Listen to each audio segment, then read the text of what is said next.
Ikalabing-pito ng Enero, taong 1917.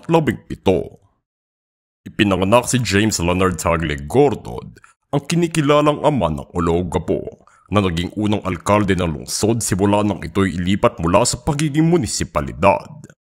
Hinamon ng kanyang pamumuno bilang vice-gobernador ng Zambales ang kontrol ng Estados Unidos sa nasabing lugar dahil nanatili ito sa jurisdiksyon ng Amerika kahit na idineklara ang Pilipinas na Malaya, kung saan sinuportahan siya ng iba pa bang opisyal upang pangunahan ng negosasyon sa pagitan ng mga kinatawan ng Estados Unidos at Pilipinas hanggang sa matagumpay na maalis ang paghawak nito sa Olongapo at naging munisipalidad ng Zambales.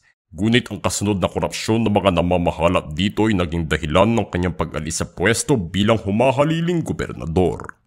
Bilang sagot naman sa kondisyon ng Olongapo, tumakbo siya sa pagkaalkalde nito at nanalo, kung saan inilakad niya na gawin itong lungsod, na ipinasa naman sa pamamagitan ng Republic Act No. 4645 na nagmamarka bilang isang malaking hakbang sa kasaysayan ng lugar at naging simula ng higit na pagpapaunlad dito.